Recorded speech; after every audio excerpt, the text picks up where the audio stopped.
Right, friends. I just came into possession of this. Um, so as you can see, this is Project 2025 tracker. And this just basically tracks the progress on all of the objectives of things that Project 2025 is set into action, the things that they wanted for this president to enact. So some of their rules, the new policies and things like that they expected this, whoever the president was going to be for this term, which they presumed, it was going to be a Republican president. These are some of the objectives that they wanted this person to enact. All right, so let's look at these. These are the progress by agencies. It shows the number of days that this president has remaining for their term. And it's got the countdown by hours and seconds and minutes. Okay. So it shows the progress by agency, and it shows how many objectives each one of those has. So I'm going to scroll down and allow you guys to look at all of the agencies and where it shows you how many objectives. And over here, it shows you the progress for each one of those objectives that's complete as of today. So, of course, we start with USAID, and then we go on further down. I'm going to let you read those. The Department of Defense, Intelligence Community, the U.S. Agency of Global Media. Of course, that's only 50% completed at this time. Let's see, Department of Education. That one here has 22 objectives, and it's only 41% completed at this time. And Department of Health and Human Services, which is like the food stamps and things like that, that's got a total of 20 objectives, 28% complete at this time. We're also looking at the Centers for Disease Control and Prevention, 21%. At this time, there are a total of 7 objectives. So you can look at all of these agencies. These are all of the agencies that have been, that are under tracker for the Project 2025. Okay. Some of these have, few objectives. They have not been, you see the 0% progress. So at this time, those have not been touched as of yet. But presumably they do have objectives. We are going to be working on those, like the Federal Communications Commission, which, as far as I'm aware of, that would be like radio and things like that. Communications, Centers for Medicare and Medicaid Services. Again, that says it all. So at this time, Centers for Medicare and Medicaid, they have not begun to enforce any of that yet. Even though it has 7 objectives, they haven't began to enforce any of that yet. And so we're going to go into one of these. Let's start with the first one where they have 100% complete, okay, which would be USAID. All right, so if you're looking into this, the detailed project objectives, all right, so it's got all of these objectives for the USAID. Prioritize funding for faith-based organizations. This is completed. Cut the budget of USAID. Of course, it shows it's completed. Rescind USAID policies that address climate change and help countries transition away from fossil fuels. That says that was completed. And it shows you the date of which each one of these have been completed. So you see it says completed as of February the 3rd of 2025. They cut international disaster assistance funding for programs in Yemen, Syria, and Afghanistan. Okay. We're going further down. These are the objectives that they wanted completed in this presidency. Okay, so it shows you prohibit U.S. aid from funding sexual reproductive health and reproductive rights and gender equality programs. Okay, so it shows you that. Eliminate chief diversity officer and USAID remove DEI requirements, eliminate funding for partners that promote discriminatory DEI practices. Now, DEI within itself, that is a whole nother thing to me, because the acronym stands for diversity, equity, and inclusion. It in and of itself is an anti-discriminatory, those are anti-discriminatory initiatives that had been created to prohibit discrimination in places like the workplace and like, the government and, as far as businesses are concerned. So, consumers and employees don't have to worry about being discriminated against. However, the majority of these programs, the DEI initiative that was created so that particularly persons of color will be included in places like the workplace, like the government, like when it comes to health and services and school, colleges, things like that. So they won't have to worry about being discriminated against in those sectors, right? And so when they say discriminatory DEI practices, the only thing I can see DEI can possibly even consider being discriminatory is against people like Trump, white dudes. I mean, I'm not trying to be mean, but I guess if there is a program that specifically is helping people get their foot in the door, particularly persons of color, where it comes to college, they're trying to make sure that persons of color get their foot in the door, can try to get up equal footing, to where they're equivalent to where other persons of non-color, I'm trying to find a nice way to say it, but the only way that these people can have an equal footing for persons that are of non-color is through a lot of these programs, through these initiatives. So you have programs that are specific for Black engineers and, people that are African American or people that are Hispanic, and agencies like LULAC and things like that, and for specifically for the LGBT community, because if you don't have these, then these persons won't be represented. They won't be included. And so that's what the program, the DEI, was created for, specifically to give these persons a leg up, so that you can kind of get your foot in the door, so that you can somewhat get some form of, assistance. A lot of women were left out in these places. If you're a female, but you're trying to do something in the military, for example, then there are a lot of places that kept you out of that because you're a female. Oh no, and so the DEI was allowed a lot of these women into these places because they could be qualified. They were capable, definitely capable, but people stopped them right at the door because they were female.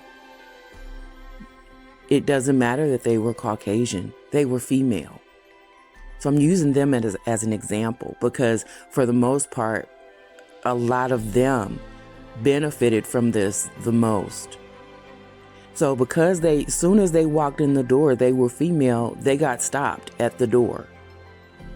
And so a lot of the DEI initiatives benefited them by helping them get their leg up, by helping them get in the door, because they were capable of doing their job, that nobody would allow them in the door.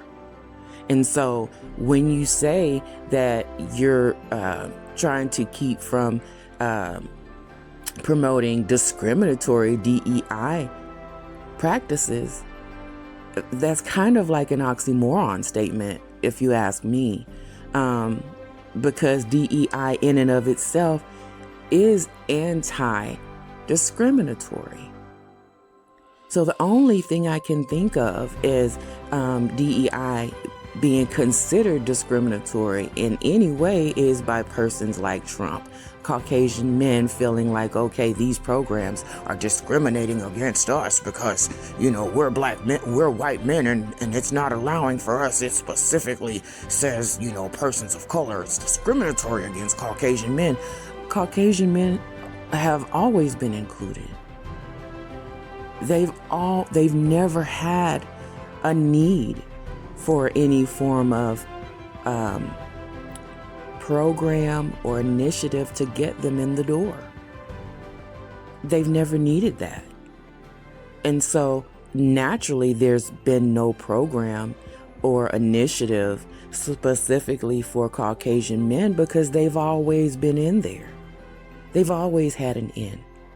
And if a Caucasian male walks into any place for a job or a position, he's more likely to get that position regardless of his qualifications.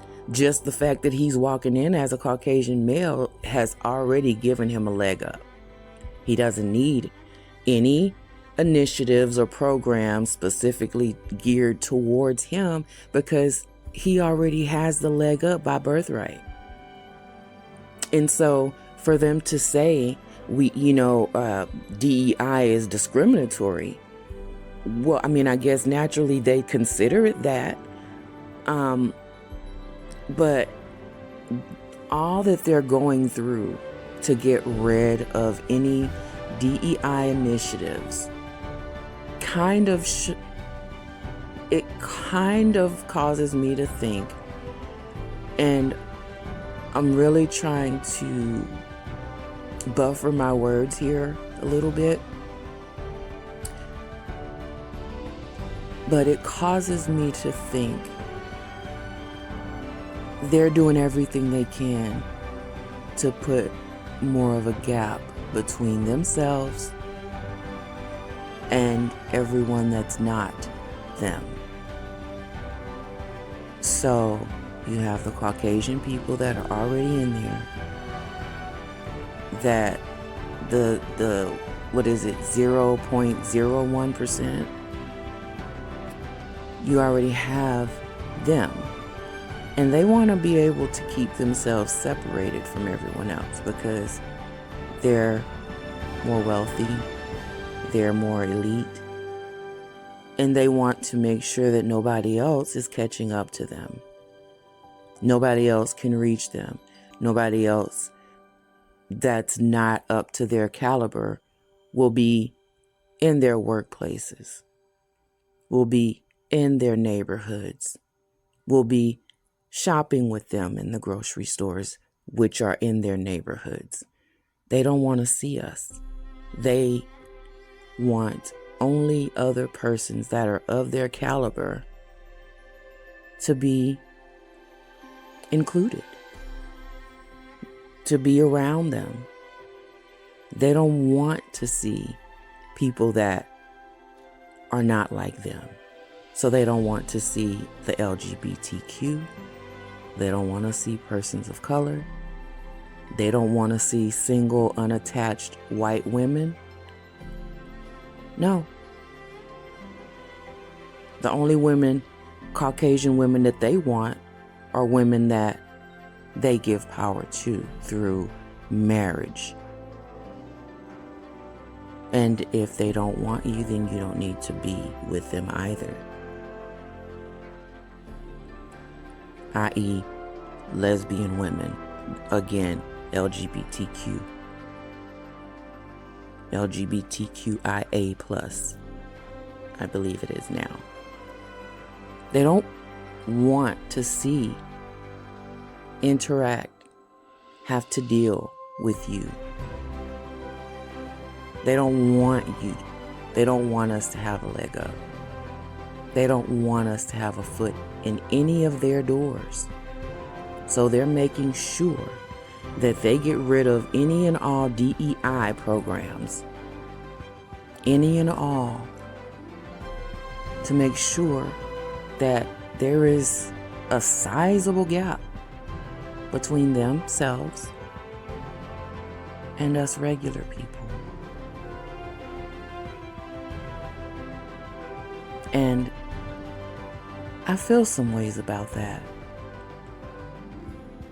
I feel some ways about the persons that are not in that 0.01%, or is it 0.1%? I'm not sure. But persons that are not in that category, that are not in that, on that caliber, on that level, but still support this. I don't, like, what are you doing? What are you thinking? Like, I'd like to ask what are you thinking, but I'm not even sure if you are. I mean, what are you thinking? This is crazy. You're supporting this. In addition to that, you're supporting a president that supports, someone that does Sig Heils.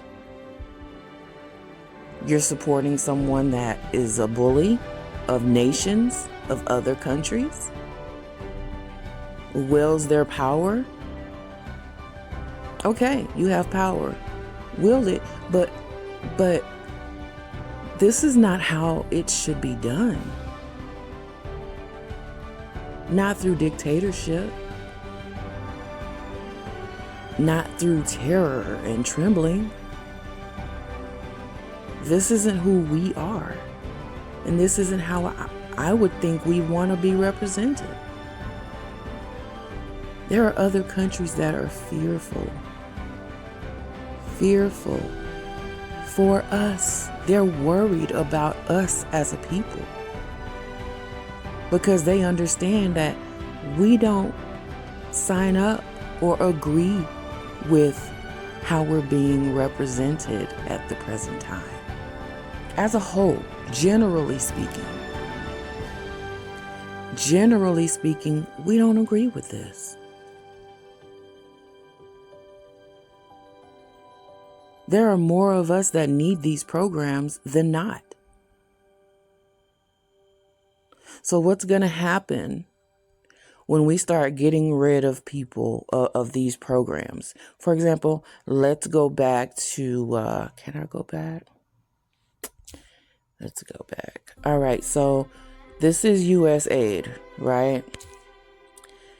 All right. So here we're now looking at the Centers for Medicaid and Medicare Services. These are their objectives. Now, at this time, you can see none of them have been complete. This is the progress, and none of them have been complete. None of them are currently in progress. So we're at 0%. Okay. It shows you that that Trump still has 1,420 days left in this term. Who knows if he's going to be elected again after this one. He does have possibly an option for a third term, considering that his first and second terms were not consecutive. And so if we're looking like how I guess it's written, in the Constitution, he could possibly go again for a third term. Not sure if he'll have the votes, again, considering how he's conducting this presidency currently. But, you can look at it and think maybe he won't even need them. Like at some point he was telling people we don't need the votes because they did whatever they did to get this presidency. So anyway, so this one is the Centers for Medicare and Medicaid Services. These are some of their objectives. So allow states to control Medicaid by transforming the program into a block grant or imposing per capitas. Reduce federal incentives for states to expand Medicaid coverage. Impose Medicaid work requirements. Of course, if you're low income and you're disabled, or maybe disabled but not getting Social Security, or not getting SSDI, how are you going to work? I mean, we all know, even if you're applying for SSDI, you could be waiting for years. So in the meantime, you're low income, you're unable to work, you need health coverage. And so if they're putting work requirements on Medicaid, how's that going to work? It says also impose time limits on how long low-income people can receive Medicaid in their lifetime. Again, here we go, because my question is, if you have a health issue, if you have like a chronic issue, for example, if you have HIV or AIDS, usually HIV, and I'm not sure how it goes now. I know at one point, people with HIV or AIDS needed to take like a cocktail of medications. Sometimes with certain illnesses, you have to take several medications before you find the one that works specifically for you, that works the best for you. I know that people with like rheumatoid arthritis, they take regular medication. They have to go and get infusions every so often. That stuff is quite expensive. If you have a chronic illness like rheumatoid arthritis, it's like take the medication or your joints are like eating themselves, right? It's bad. If you have something like HIV or rheumatoid arthritis, or anything like that, lupus, or some of those kind of more chronic illnesses that you have to stay on medications for, how are you going to impose a lifetime limit for someone that has an entire, for the rest of their life kind of health issue? A chronic issue that they're going to have to deal with for the rest of their lives. What are you expecting them to do? How are you going to impose that on them? It doesn't seem right. Right? And then we're explaining their low income. I recall I got a prescription for a medication. I don't think we can say the names. But I did receive a prescription for a medication. I went to go fill it, and they wanted $1,200. It was $1,250, $1,250 USD they wanted for this medication for a 1-month supply. Can you imagine what that's like for a 1-month supply? $1,250? And it's a chronic issue.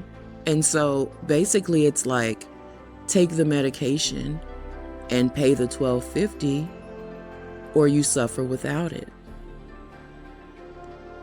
And the medication that the prescription was written for does not have a generic. There is no a generic for that medication. So again, you either take the medication and pay for it, or you suffer without it. And I'm low income. I had to suffer without it, and I pay for it. But everybody is not capable of that. And again, we all know if you're applying for SSD, you're going to be waiting for years. I can attest to that myself. But in the meantime, you're still low income. It's not like you can jump out and go get a full-time job, even if you'd like to. There's just no way. But they're imposing these things. Let's see. Allow states to amend their Medicaid programs without waivers or oversight. Make Medicare Advantage the default enrollment option. Reinstate private sector drug price negotiation programs, or repeal part of the Inflation Reduction Act's Medicare Part D reforms. Medicare Part D refers to drugs, medications. So they're saying that they're going to impose these Medicaid lifetime limits.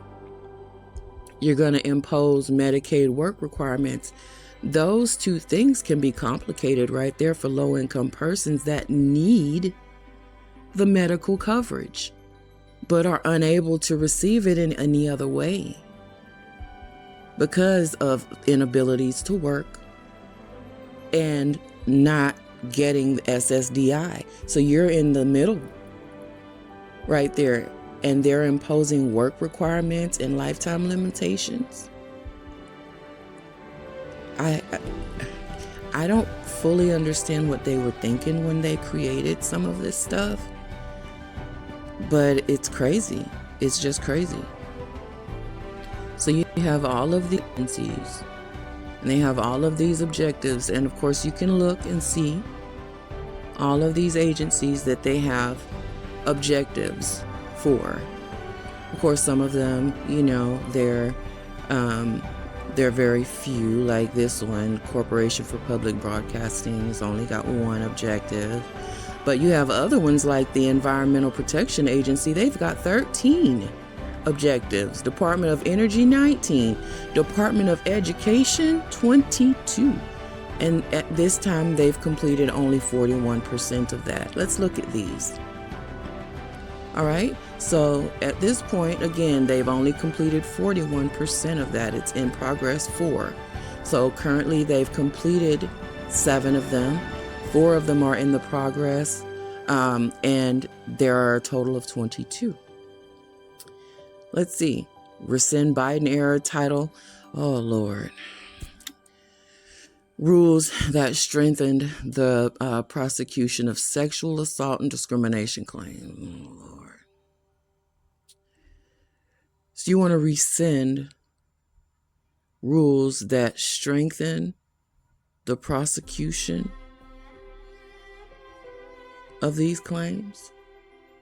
Does that make sense?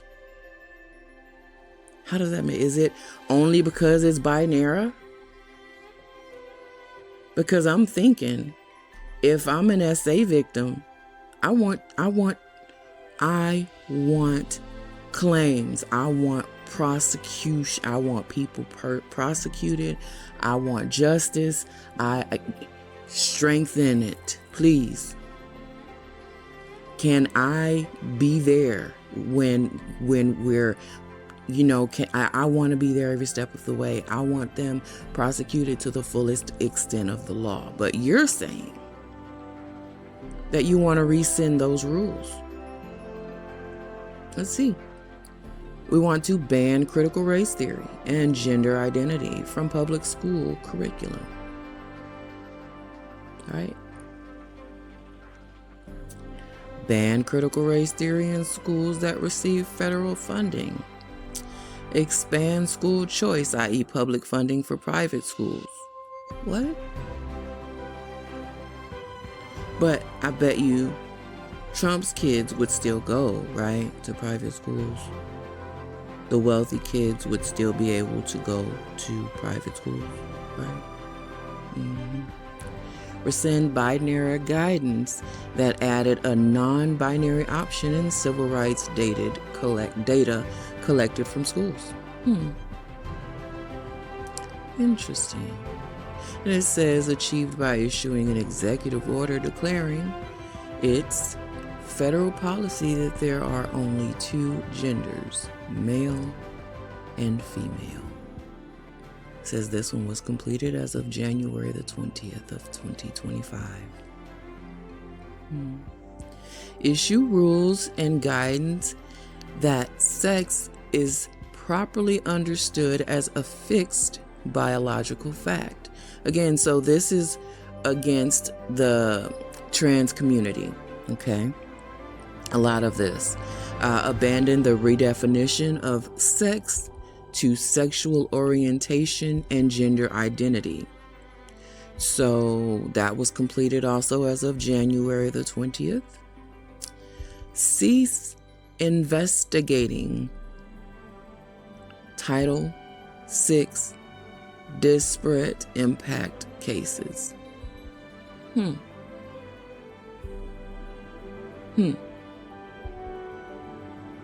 Rescind the equity in IDEA regulations.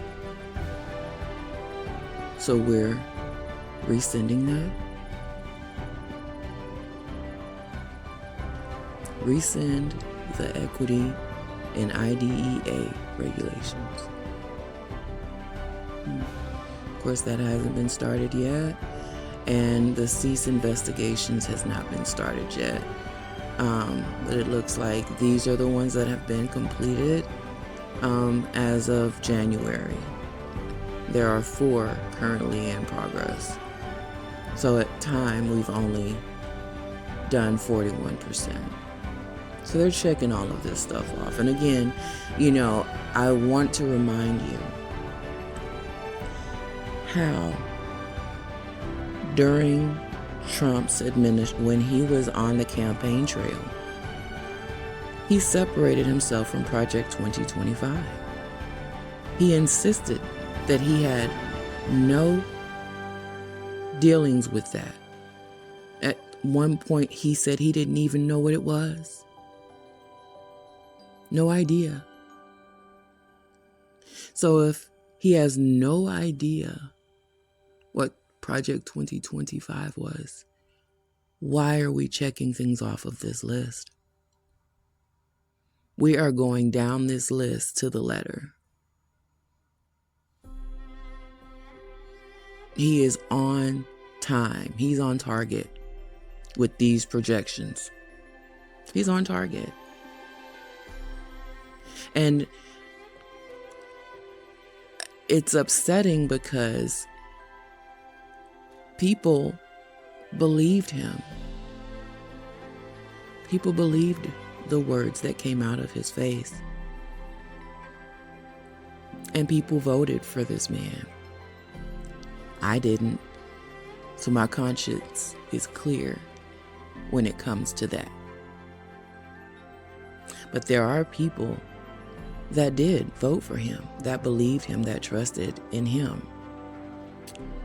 And I feel sorry for them because,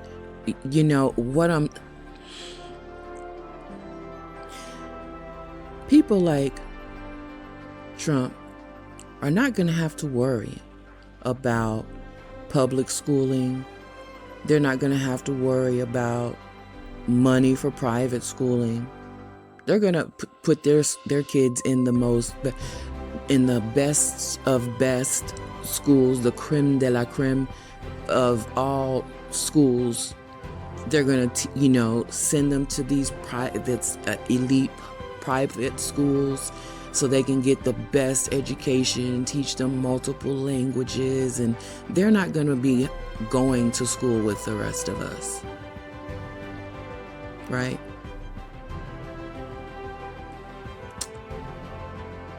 They're not going to be going to school with us. They are completing a large gap of separation between themselves and us. Very large. That's what this is about. They don't want critical race theory and DEI. They don't want us to learn anything about our pasts. They don't want us to have apparently any pride in who we are or what we've come from. And I say we as in all of us. I speak for African American people. I speak for Latin people, for, Cinco de Mayo and their programs and, Hispanic Heritage Month. I speak for, Native American people and the programs that are specifically geared towards them that teach what they've come from and about the Trail of Tears and, about what happened to them regarding Canada and all of those things, right? To teach what they've come from, what they've come through, that gives them any sense of pride of who they are today. They're getting rid of all of that. They want a large degree of separation between themselves, the 0.01%, and the rest of us. They don't like us. They don't love us. They don't even seem to want us. Lest, however, we can serve them.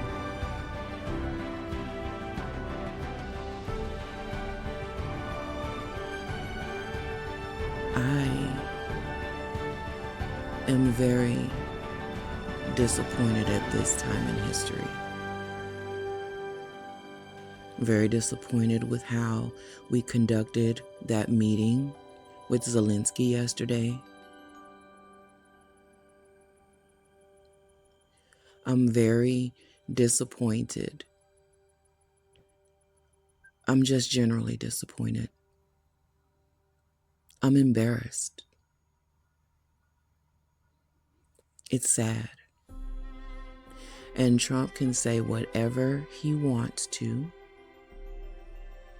but the words that came out of his face were lies regarding Project 2025. And we tried to tell people. I was in chats. I was telling people about Project 2025.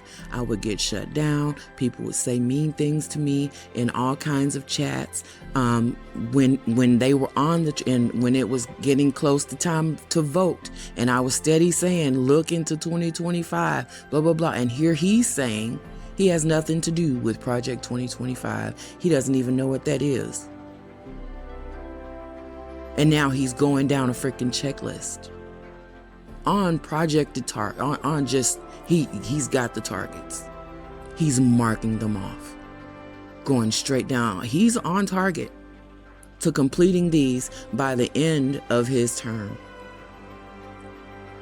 Just checking them off.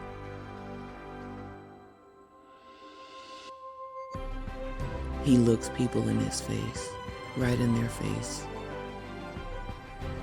through the dark slits that people call eyes. There's nothing in there. His soul is dark. His eyes look like sharks. His eyes look like the eyes of a shark. They're black. There's nothing there.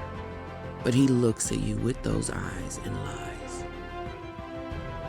How anyone still believes a single thing that comes out of this man is beyond me. It's totally beyond me.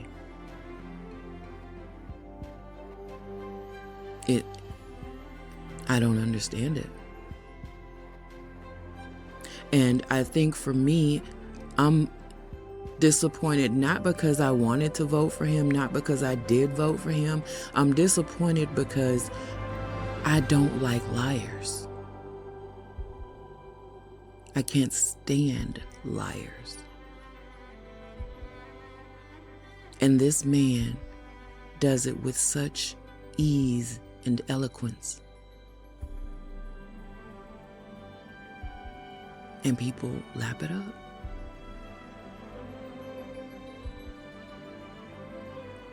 I am so disappointed. I'm discouraged looking at this 1,420 days we have left of this term. We just got started. And I have prayers.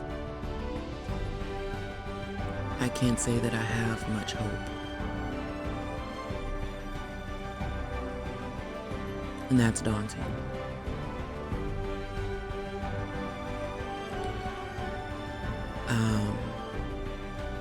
People in other countries are fearful for us. And I can't say that I blame them. I'm fearful for us, because we're about to head into a full recession. Things are about to get worse. These tariffs are about to drive up prices. They've fired a whole heap of people that are going to be competing with everyone else for jobs.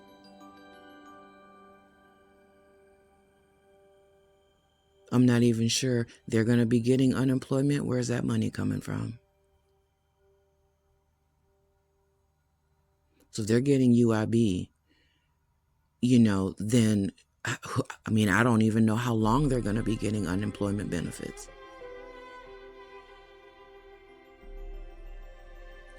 Who knows how long that's going to last? But they're going to be out having to job search with everyone else. They didn't all take a retirement check. They didn't all get, what's the word I'm looking for? They didn't all get retirement. They're not balling off of a severance package.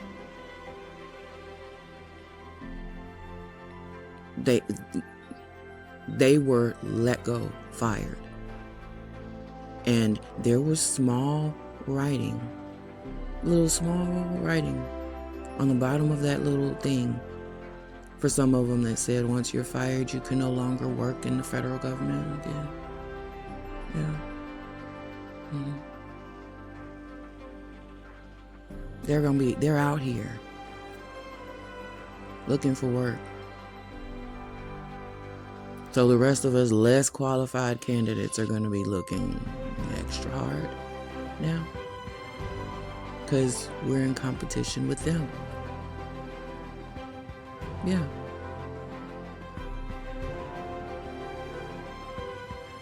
Our planes are crashing. Those things are going to need to be repaired. Where's that money coming from? How expensive planes are. They're falling out of the sky, dropping on buildings.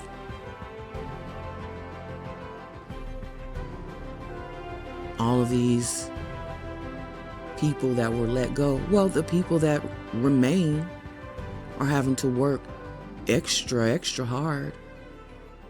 So now they're stressed out. They're going to be seeking employment assistance benefits. What is it? EAP, mental health services. They're going to need depression medication and other kind of meds just to be able to wake up and go to work every day and do it again. Do you think they care? No. They don't care about us. They want you to kiss the ring, be glad that you're still employed, and go to work. Yes, you're doing the job of 4 or 5 men, but do it. Kiss the ring, be glad, because you could be unemployed as well. That's their attitude. It's disheartening. It's very disheartening. I feel bad for the people that were laid off as well as the people that were not. There are no winners. And these idiots that are going around on TikTok happy, singing, glad that that federal workers were fired and let go. Those people, I pray that they get their karma, because there's nothing to be singing about. When you sing and you rejoice in the demise of others, that comes back to you. Guaranteed. Sing while you can. Be happy while you can. For this limited time that you've got to be happy, because it comes back to you.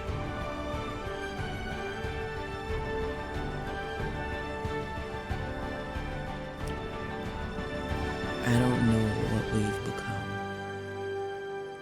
but this is not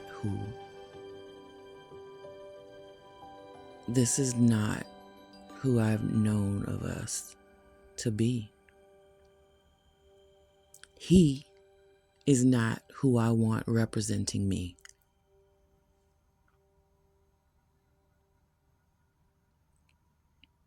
I'm not happy about that at all. I take no pride in how he interacted with Zelensky yesterday. I take no pride in how he talks down to other leaders. He's telling people that's enough. They're in the middle of a sentence. And you're prime minister of another country, and our president is telling you to shut up. Interesting. That's why I felt not bad at all when that child, that 4-year-old, told him to shut up. That he was not the president and that he needs to leave. Usually, I'm Southern. If you can't tell by my accent, because I've been told that I have one.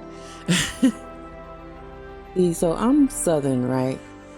And we kind of don't believe in our children stepping out like that, being disrespectful to elders, number one. Also, professional people, number two, and then persons in power, number three. We don't do that. So the fact that this kid was, saying stuff like that, I think, a Southern person would have kind of snatched him up. And so usually I would have felt a certain way about that, but because the president is the way he is, I didn't feel so much like snatching the little boy up. I felt like, yeah, kid, you're telling him what everybody else wants to say. I know that's bad, but that was kind of how I was feeling. So, there's that. But I do worry about this agenda.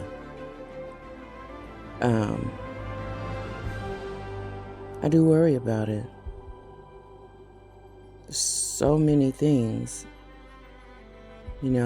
Cut off federal funds to states, cities, counties, school board, principals, and teachers who disagree with the parental rights. Transition Title I funding to no strings, block grants, and eventually phase out the program entirely. Title I?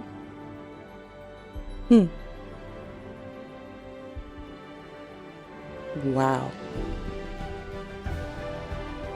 So Title I provides federal funding to schools serving low-income persons, whom we're just gonna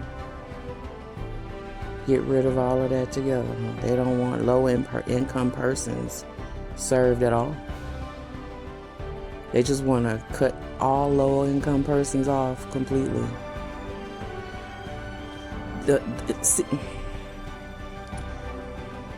In America, we have programs that help with low-income persons for reasons. Now, granted, there are persons that receive services fraudulently. They find loopholes, or they create loopholes, and they exploit those fully.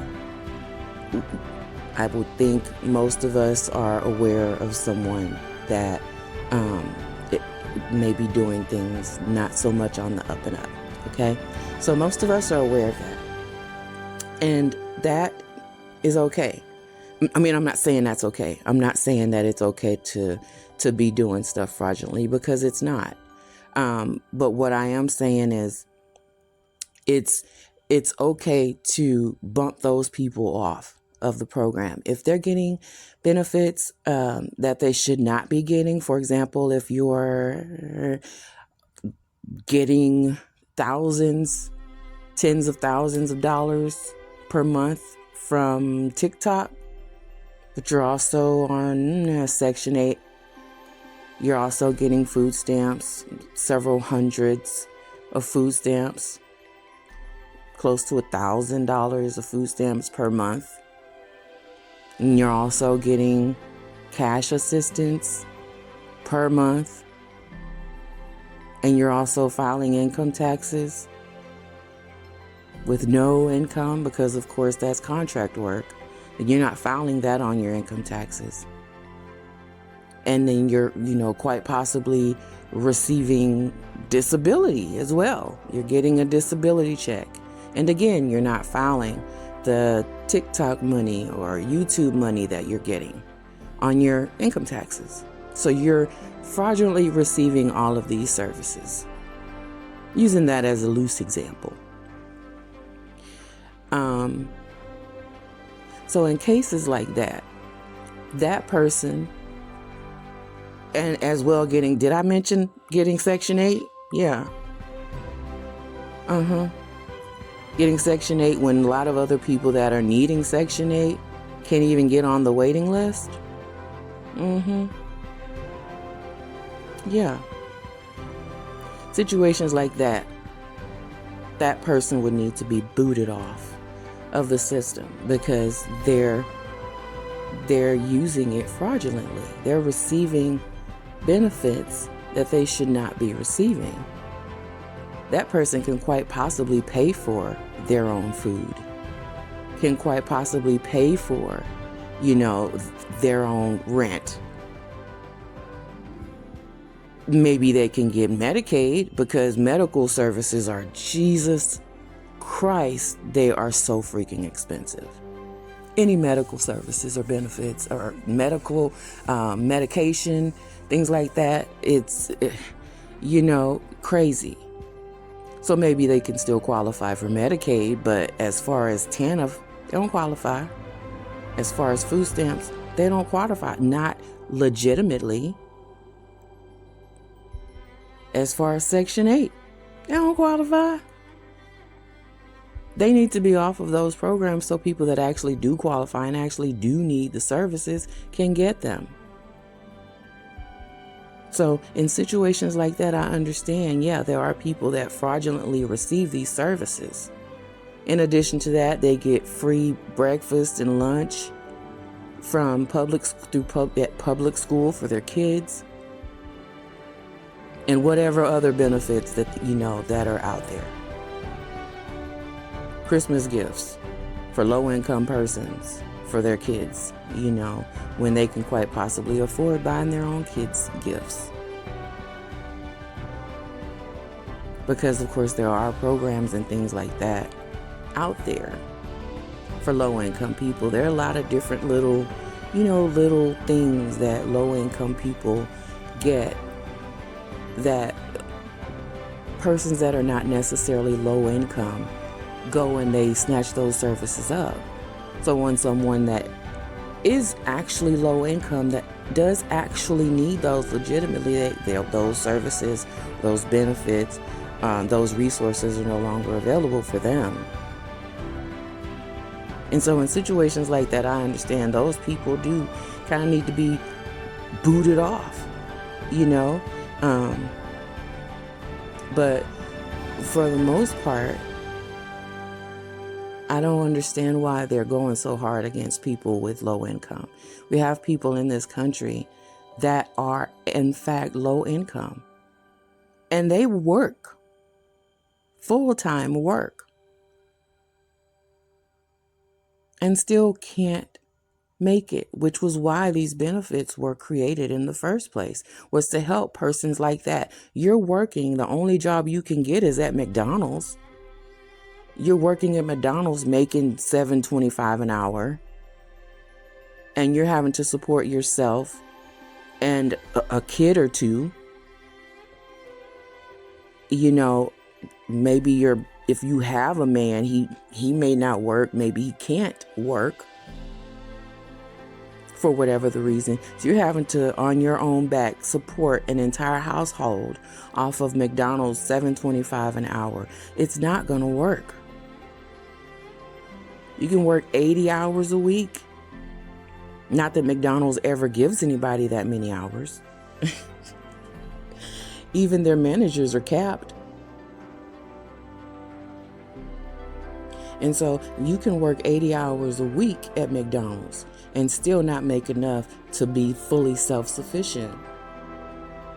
So you're going to need some assistance and resources, some form of help, i.e. food stamps or Section 8 housing, some form of assistance, right? Of course, you wouldn't qualify for TANF, but you're going to need some form of assistance to just help you make ends meet each month until you can do better, if you can. Because not everybody is capable of doing better than McDonald's. Not everybody will get hired on for a position higher paying than McDonald's. And it's not like you can afford to go back to school. And now we have all of these cuts in education where, this school is getting rid of these programs and that programs, and they're shutting off DEI programs, and they're shutting off schools for this, and So now a lot of those scholarships or programs or grants that you may have been able to get previously now are not available. So it's not like you can afford to go back to school to better yourself. You're just stuck.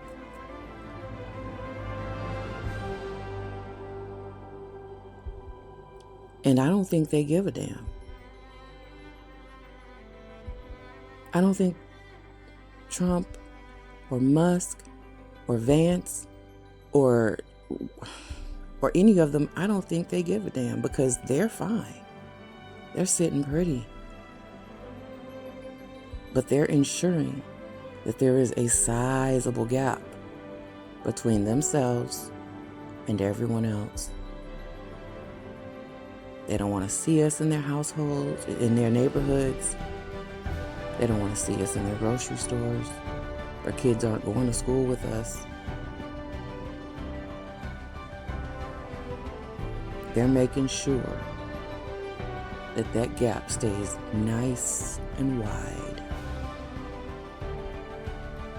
And the other low-income persons that voted for this administration, I don't understand. I just don't understand what you're thinking. The supporters that are still riding hard, the diehards, you are not in that 0.1%, boo-boo. They don't give a damn about you either. You're not in there. They don't want to see you. They ain't going to school with you. If you're on fire, he's not going to piss on you either. So, what? He's using you for your adoration. Because, of course, every king likes people to praise them, right? Every dictator likes people to just stroke their ego, make them feel grand. And that's what these supporters do. No matter what screwed up decision he makes, these people are giving him full adoration. They're clapping, they're smiling, they're wearing the little hats. And yeah, he don't like you either. He don't like you. He don't love you. He don't like you. Past exploiting you, he don't want you either.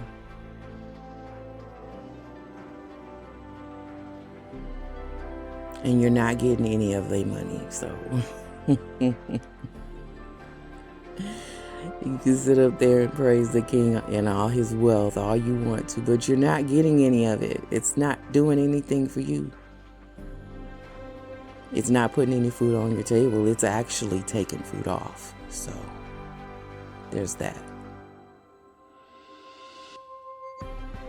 He wants to convert Individuals with Disabilities Education Act funding to no strings block grant, pass Federal Parent Bill of Rights, amend the Family Education Rights and Privacy Act and Protection of Pupil Rights Amendment to create a private right of action.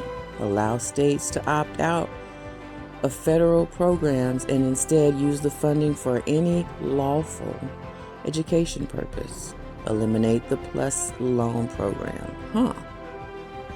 They want to eliminate.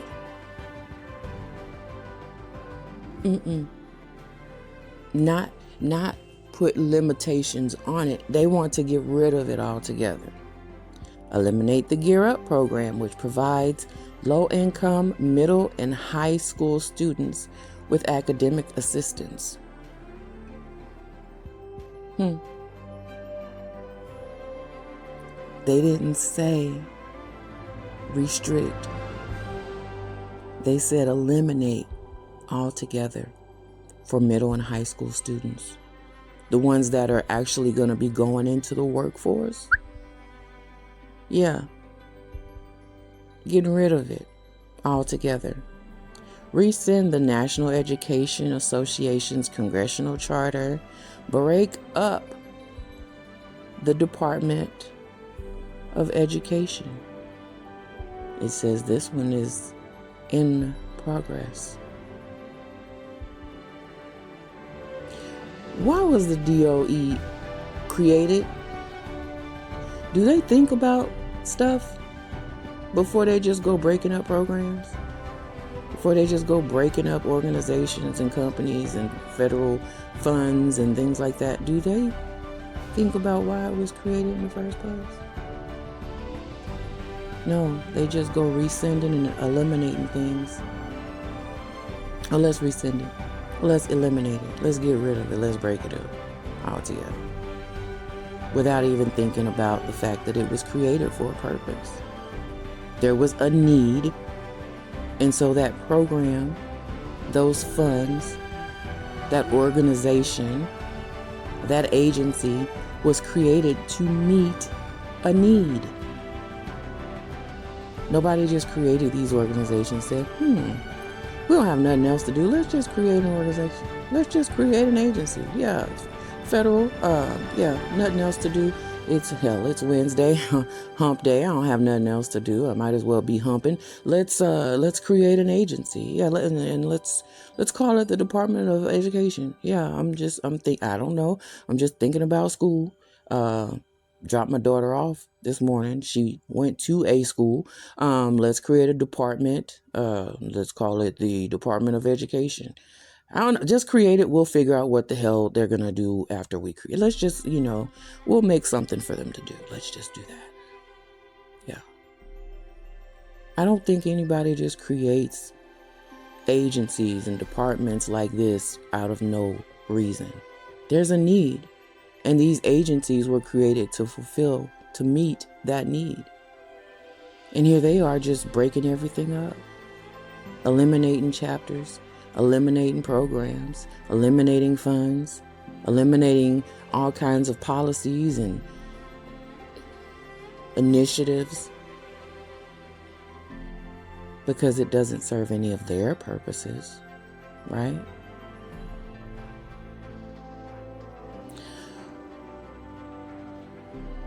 What I don't get is if it doesn't serve any of your purposes, why even mess with it in the first place? Is that because you want to redirect those funds elsewhere? You have other places those funds are earmarked for? That's what it makes me think about. Let's see, we want to roll back Biden-era student loan forgiveness and income-driven repayment regulations. They're going to get rid of that. That's in progress. In part achieved last year by right-wing judges blocked Biden's student loan programs. They want to privatize the federal student loan portfolio. They want to privatize it.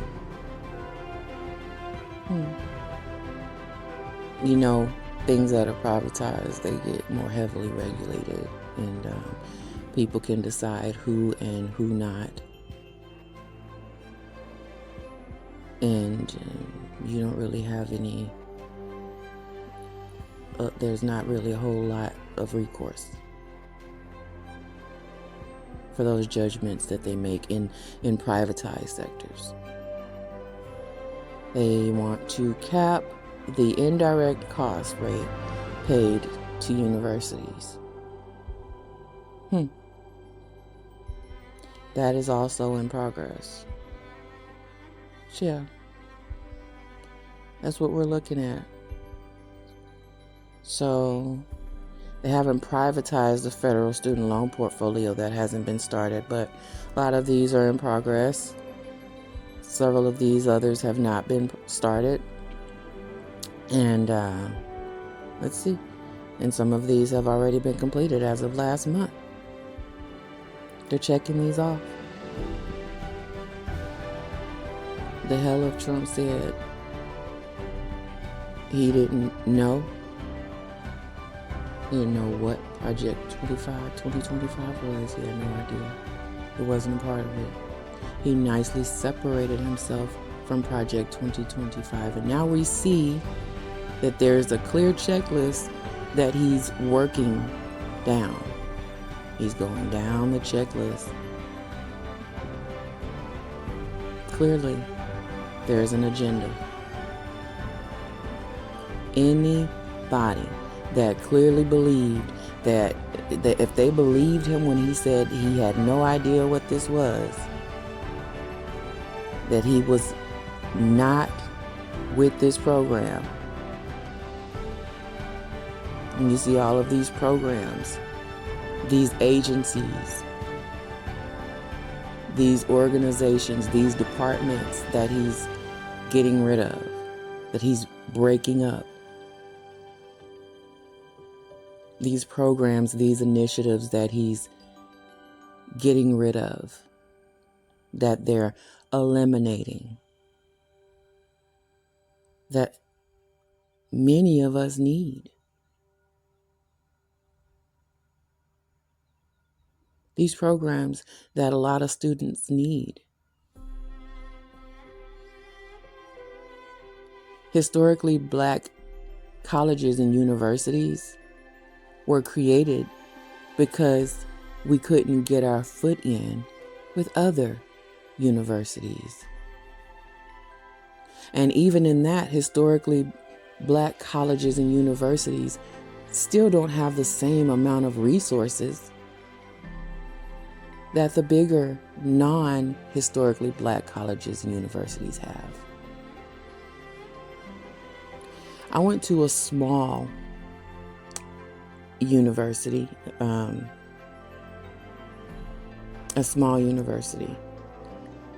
and in town we had a huge university as well. And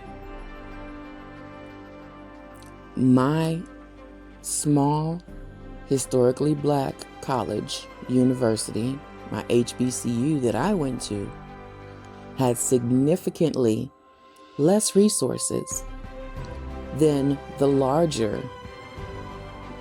non-HBCU that was within the same town. Even though the HBCU that I went to was the first organization of higher learning in that capital. It was the first. Before that historically Black college and university, before that HBCU, there were no other institutes of higher learning. That HBCU was the first. But it had significantly less resources than the non-HBCUs in that same town.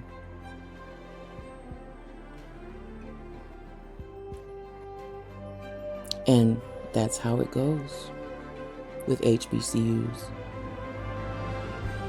But now they want to take what little resources those HBCUs have and what they want to knock those out as well.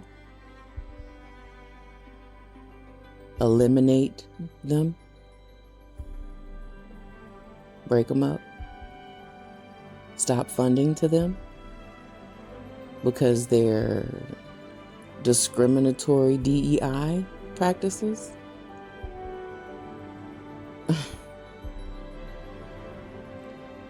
I don't even know what to think about this. I was surprised when I saw this, when I was directed to this tracker, because I don't know, it's a whole nother thing to see it in action, you know? It's a whole nother thing to see it right in front of your face. To see a timer, an actual checklist that's being actually checked off, that, you know, you're legitimately working on these goals and objectives. Ever wonder why Trump jumped in on day one? He's been in office, what, a month, a week, and a day?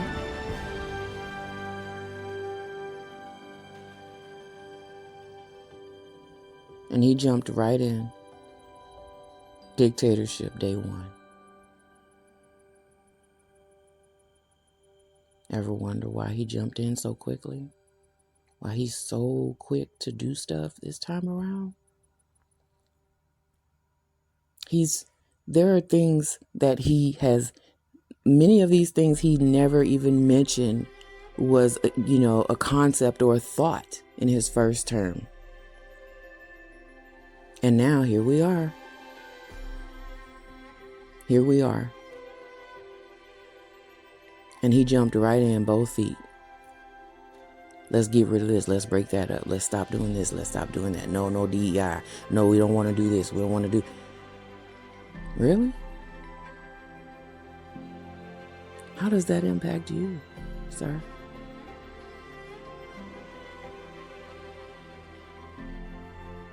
I don't get it. Nobody's discriminating against the 0.01%, or is it 0.1%? Nobody's discriminating against them. They buy their way into everything. So I just don't get I just don't get it. It's killing me. It's discouraging. And I can honestly say that I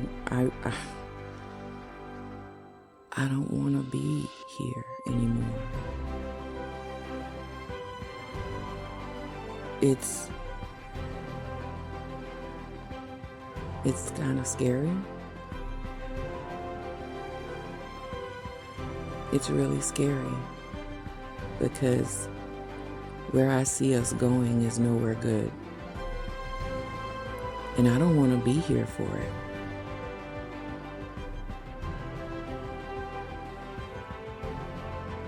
I swear if I could, I would leave. I'd evacuate.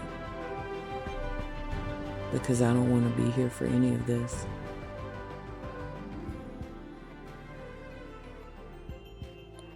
But, yeah.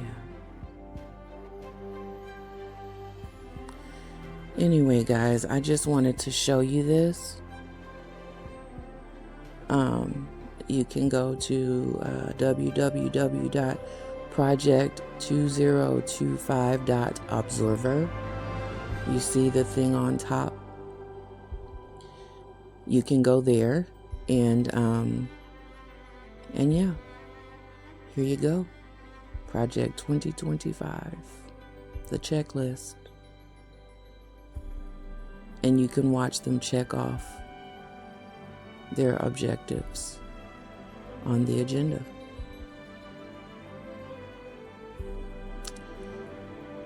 So guys, thank you if you've lasted this long through me and my, what's the word I'm looking for? You've lasted through me and my rant. Then please consider hitting the like If you haven't already, I hope you consider subscribing to my channel. And thank you. I've been in chats, and it's nice to know that I'm not alone in this, in the way I'm feeling. So I thank you for those of you that I've had the benefit of exchanging with, and